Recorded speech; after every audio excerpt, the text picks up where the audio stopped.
کیونکہ یہ کرم نوازی سال ہا سال سے جاری ہے، اور حضور خاکی شاہ صاحب رحمت اللہ تعالی علیہ آپ کی بارگاہ سے بھی، حضور مستوار کی بارگاہ سے بھی یہ کرم نوازی جاری ہے اور جاری رہے گی، اور ہم سب اسی بات پہ ناز کرتے ہیں کہ ہمیں وہ اپنا کہتے ہیں، عنایت ہو تو ایسی ہو۔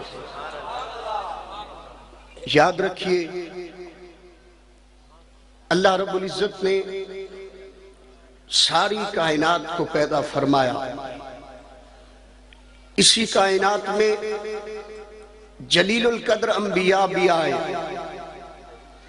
اسی کائنات میں اللہ رب العزت نے چرند پرند کو پیدا فرمایا، جمادات و نباتات کو پیدا فرمایا، جن و انس کو پیدا فرمایا، پھر ان میں ساری کائنات سے چن چن کر بتایا کہ لوگو یاد رکھو تم دیکھنے میں تو ایک جیسے ہو مگر حقیقت میں تم ایک جیسے نہیں ہو۔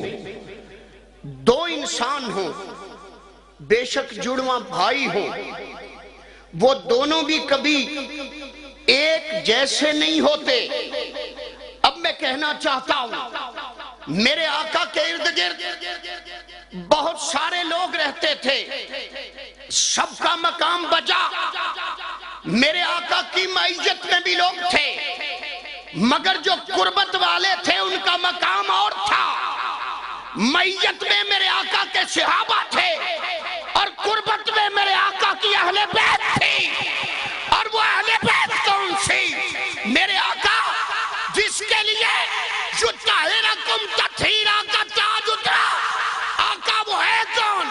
سیدہ عائشہ صدیقہ رضی اللہ تعالیٰ عنہا بیان فرماتی ہیں کہ میرے آقا اپنی کمبلی مبارک اوڑھ کر بیٹھے ہوئے تھے، سیدہ زہرا تشریف لائیں، مولا کائنات تشریف لائے، حسنین کریمین تشریف لائے، میرے آقا نے سب کو اپنے دامن میں چھپا لیا، ادھر چھپایا، ادھر سے آئے تطہیر اتری، پنج تن ادھر تھے، پاکیزگی اوپر سے اتری، پنج تن پاک ہو گئے۔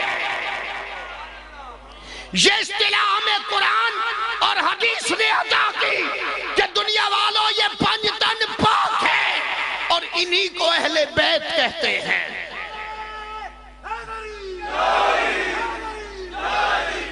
جھگڑنے کی بات نہیں، محبت کی بات ہے، کیونکہ محبت مشن کے پلیٹ فارم پہ بیٹھے ہیں۔ میرے آقا کی ازواج مطہرات بے شک اہل بیت میں ہیں، کیونکہ زوجہ کے بغیر گھر نہیں ہوتا۔ میرے آقا کا کرم تو اتنا ہے کہ حضرت زید جیسے غلام کو بھی اہل بیت میں شامل فرمایا، اس سے کوئی انکار نہیں، مگر جنہیں یطہرکم تطہیرا کا تاج پہنایا گیا، اس وقت میرے آقا کے گرد یہ چار ہستیاں تھیں، اور صحابہ کرام بیان کرتے ہیں میرے آقا ہر روز نماز فجر کے لیے آتے، مولا علی کا دروازہ کھٹکھٹاتے، فرماتے الصلاۃ یا اہل البیت، الصلاۃ یا اہل البیت، انما یرید اللہ لیذھب عنکم الرجس اہل البیت ویطہرکم تطہیرا۔ میرے آقا یہ عمل 6 ماہ تک کرتے رہے، کسی نے فرمایا کہ آقا یہ عمل 8 ماہ تک کرتے رہے۔ میرے آقا کا نماز فجر کے وقت مولا علی کا دروازہ کھٹکھٹانا اور اس آیے کریمہ کا پڑھنا بتا رہا تھا کہ دنیا والوں اہل بیت کا گھرانہ مولا علی کا گھرانہ ہے۔ یہ توثیق ہو رہی تھی کہ مت سمجھو کوئی اور گھرانہ ہے، نہیں، اہل بیت یہ ہے۔ یہ تو میرے آقا کی زبان ہے، اس رب کائنات سے پوچھتے ہیں یا اللہ تو نے اپنے مصطفیٰ کو، اپنے محبوب کو ہمیشہ اپنے قرب میں رکھا، اپنے پاس رکھا، یہاں تک کہ اعلان فرمایا لولا کا لما خلقت الافلاق، لولاکا لما خلقت الارضین لولاکا لما اظہرت الربوبیہ. پیارے اگر تو نہ ہوتا میں آسمان کو پیدا نہ کرتا. پیارے اگر تو نہ ہوتا میں زمین کو پیدا نہ کرتا. اگر تو نہ ہوتا میں کائنات کو پیدا نہ کرتا. یہاں تک کہ لما اظہرت الربوبیہ. پیارے اگر تو نہ ہوتا میں اپنا رب ہونا بھی ظاہر نہ کرتا. اب دیکھ میرے کریم آقا نے میرے مولا علی کی طرف دیکھا اور فرمایا النظر الی وجہ علی عبادہ. ایک جملہ کہتا ہوں جو آج کی اس تقریب میں میں نے خطاب موضوع جو گزارشات کرنی تھی چھوڑ دی. یاد رکھو آل ابراہیم کا مقام یہ ہے کہ وہاں نور خدا مخفی تھا، اور آل محمد کا مقام یہ ہے کہ یہاں ظاہر ہوا. دنیا نے عبادت کی تعریف پوچھی، میرے آقا نے فرمایا میرے علی کو دیکھو عبادت ہو جائے گی. وہاں مخفی تھا، یہاں ظاہر ہو گیا. اور لوگوں کسی نے بڑی محبت سے کہا، مزاج نہیں مگر کہنا پڑتا ہے، دل میں اگر ابلیس کی مورت ہی نہ ہوتی، ذہنوں میں کبھی حق کی قدورت ہی نہ ہوتی، دل میں اگر ابلیس کی صورت ہی نہ ہوتی، ذہنوں میں کبھی حق کی قدورت ہی نہ ہوتی، کرتے سبھی انسان اگر پیار علی سے، ارے دوزخ کو بنانے کی ضرورت ہی نہ ہوتی.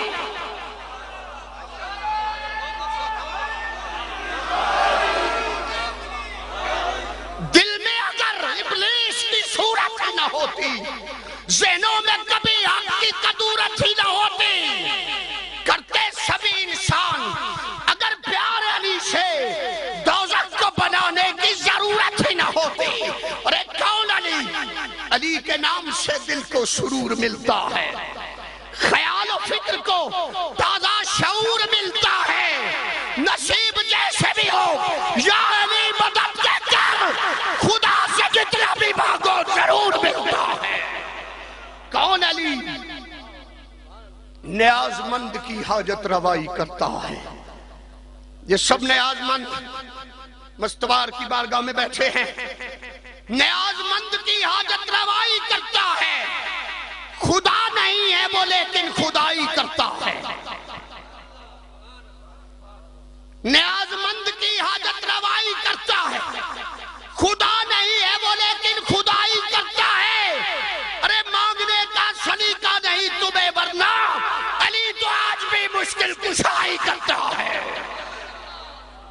دیکھو دیکھو اس مولا کا مقام. اگر بات آگے بڑھاؤں تو وقت درکار، مگر اوپر سے حکم مصطفیٰ. ایک بات کہتا ہوں، صرف ایک بات، کہ اگر یہ غیر ہوتے تو نماز میں ان پہ سلام و درود نہ پڑھا جاتا.